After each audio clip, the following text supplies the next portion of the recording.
नमस्कार, मैं हूं राजीव ढोंडियाल और आप देख रहे हैं चुनाव आज तक। अतीत को लिखा नहीं जा सकता, लेकिन हम अपने सामूहिक और सहयोगी प्रयासों से अपना साझा भविष्य लिख सकते हैं। अतीत से बंधे रहने के बजाय हमें वर्तमान का ध्यान रखना होगा और भविष्य की ओर देखना होगा। 2003 में बोले गए ये शब्द और कहने वाले व्यक्ति अटल बिहारी वाजपेयी आजकल नागालैंड चुनाव में फिर से चर्चा में है। दरअसल अटल बिहारी वाजपेयी सिर्फ चुनाव में ही नहीं, बल्कि पिछले 2 दशकों में जब भी नागा मुद्दे पर राजनीतिक समाधान की बात होती है तब याद किए जाते हैं। आपको बता दें कि 2003 में तत्कालीन प्रधानमंत्री वाजपेयी ने अपने भाषण में नागालैंड की अनूठी पहचान शब्द को स्वीकार किया था। दशकों से चल रहे राजनीतिक और सांस्कृतिक गतिरोध के समाधान पर उसके बाद से हुई लगभग हर बातचीत में इस शब्द का उपयोग किया जाता है।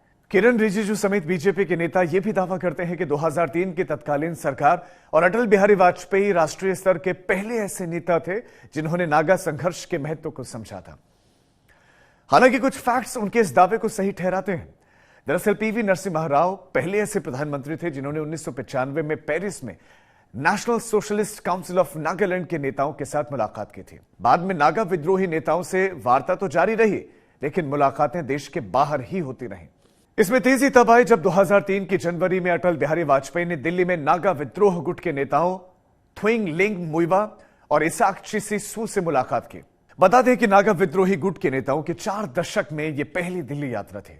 वाजपेयी ने न सिर्फ शांति प्रयासों को लेकर इन नेताओं से ठोस बातचीत की, बल्कि 2003 के अक्टूबर महीने से नागालैंड की ऐतिहासिक यात्रा भी की। इसी ऐतिहासिक यात्रा के दौरान दिया गया उनका भाषण अभी भी चर्चा में बना हुआ है।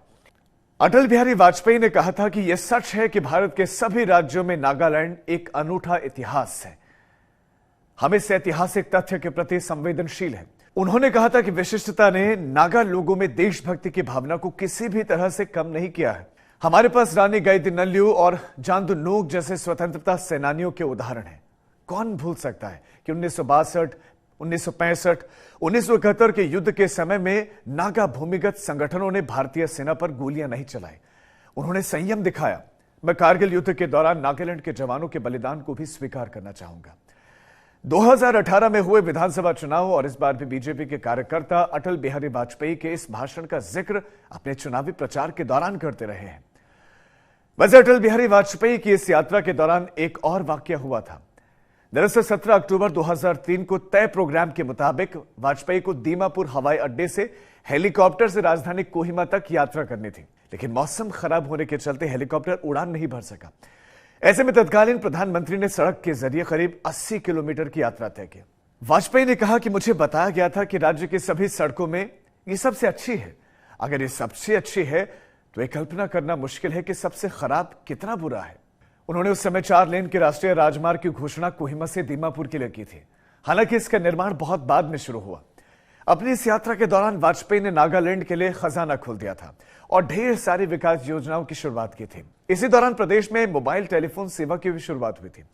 यही कारण है कि 20 साल के बाद भी हो रहे चुनाव में बीजेपी समेत विरोधी दलों के लोगों को भी अटल बिहारी वाजपेयी याद आ रहे हैं। बता दें कि राज्य में एनडीपीपी और बीजेपी 40-20 की सीट बंटवारे के फॉर्मूले के साथ मैदान में है। बीजेपी ने 1 सीट पर विजय भी हासिल कर ली है। पार्टी के उम्मीदवार काजेतो किन्नीमी को निर्विरोध निर्वाचित कर दिया गया है। नागालैंड चुनाव से जुड़े ऐसे रोचक किस्सों के लिए आप देखते रहिए चुनाव आज तक।